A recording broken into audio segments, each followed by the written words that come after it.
Okay, in today's video what we're going to do is we're going to repair a broken windshield washer line on our Dodge Journey. So what happens is with this hard plastic line, what will happen over time is they'll break right at the 90-degree bend that the manufacturer puts in there. So over time with the flexing and cold and whatever age, they'll harden a little bit, and then you'll open up your hood one day and bang, they're cracked. Or you'll notice you'll go to do your windshield wiper washer and there's no juice coming out. It's all pouring out behind the tire. So this is what happened to ours.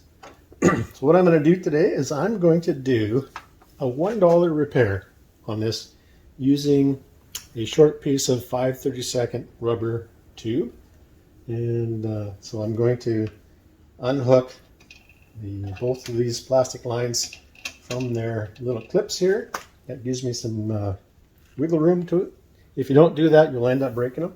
So you're going to put a little force on these plastic lines, so it's better that you have them so you can actually move them around and have some room. So anyways, what we're going to do is we're going to undo that clip, undo this clip. We're going to pull this out, and I'll do a little short clip on how I did that.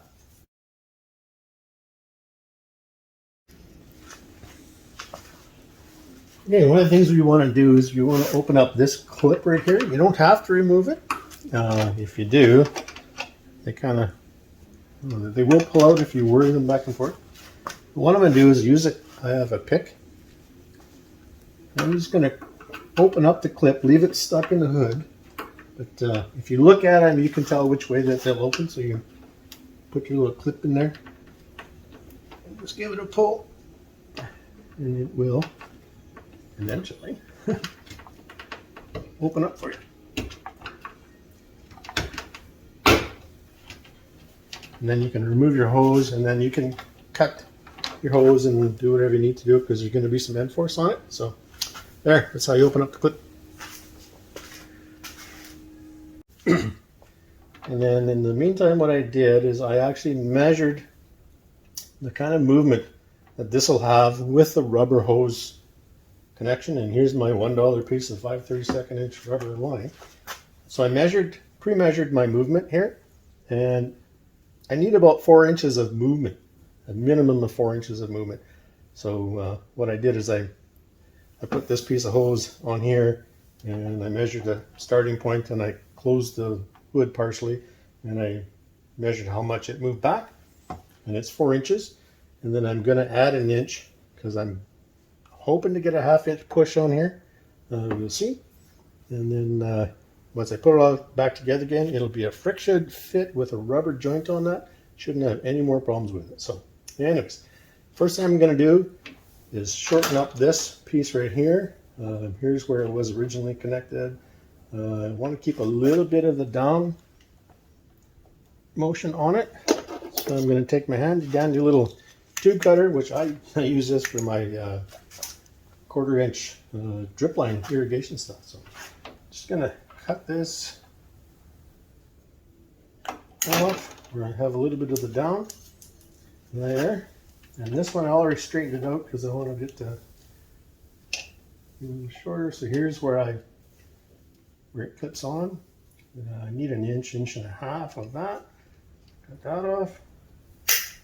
Now I've got my length that I need. And because I pre-measured my stuff, here's my tape, here's my mark. Love that stuff. I'm going to measure 5 inches, so I've got 4 inches plus an extra inch. Give me maybe just a little bit more. Put that in there. Cut that. These out of the way. I'm just going to blow through this just in case there's any bit of cut debris in it. Comes off. Now, what I'm going to do is push this on here and then push it on there. But you need to add a little bit of lubricant to rubber to make it slide. And what's a good lubricant? Alcohol. Alcohol will actually give your rubber a little bit of slide, and then it will evaporate. And then what you're left is a friction of the rubber on the pipe, and you shouldn't need any zip ties for this. So to encourage it to go, what I'm going to do is I'm going to force a round bladed screwdriver up there just to make the hole just a little bit more larger, increase the size of the inside diameter of that hose, good half an inch or so. And that'll assist with me getting it on to the pipe. And we'll do both ends because it's going to be a tight fit. Okay. You can't do this dry. It just won't work. You'll never get it on. But a couple times I'm going to do this. Get it on there good. The other end.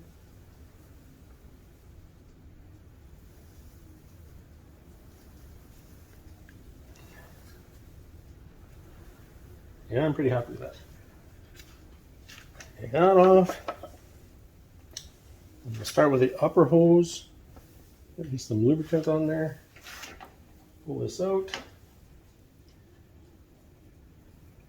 Start that on there.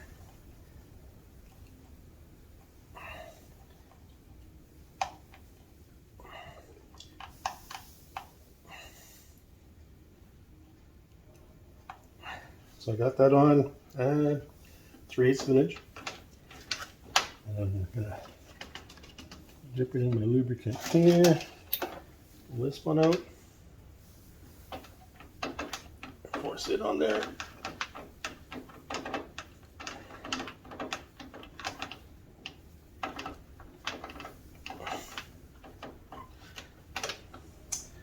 There's that. Now I had totally unput this thing just to see how to take these things apart.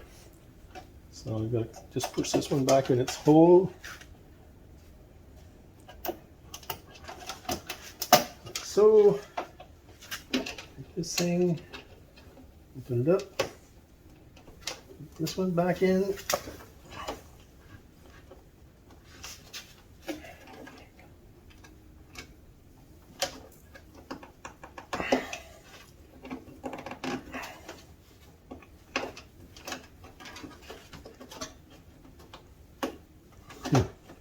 Get a pair of pliers on that. Anyways, see what happens up here.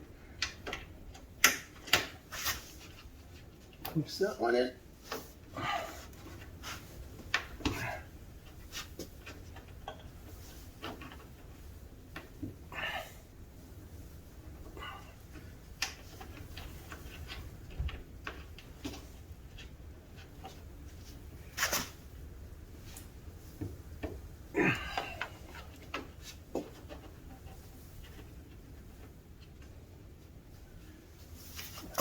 Look, see here.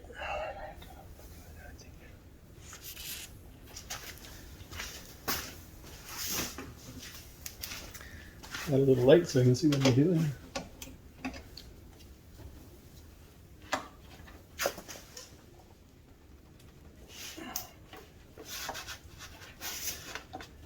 Bit of a push.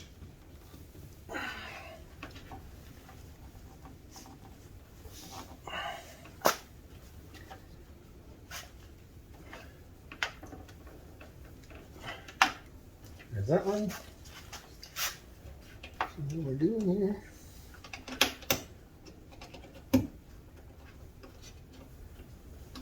I'm going to need a pair of pliers.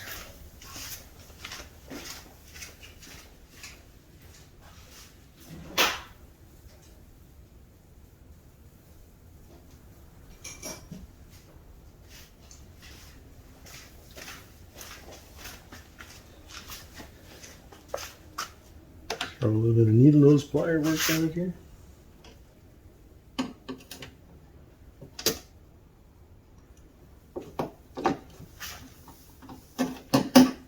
There it is. Okay. Now I'll go for a little test close. Hopefully it doesn't pull off. Pull all my tools out.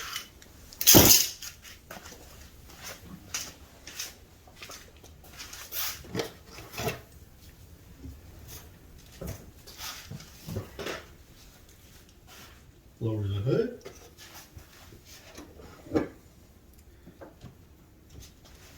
And observe what it's doing.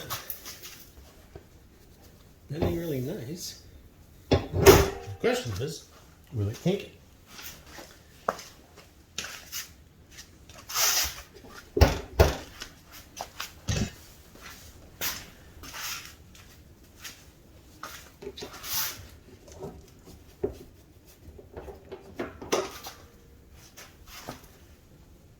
Nope. Okay. That's it. Repaired that thing for $1 using 5 32nd inch strictly straight vacuum line. Okay.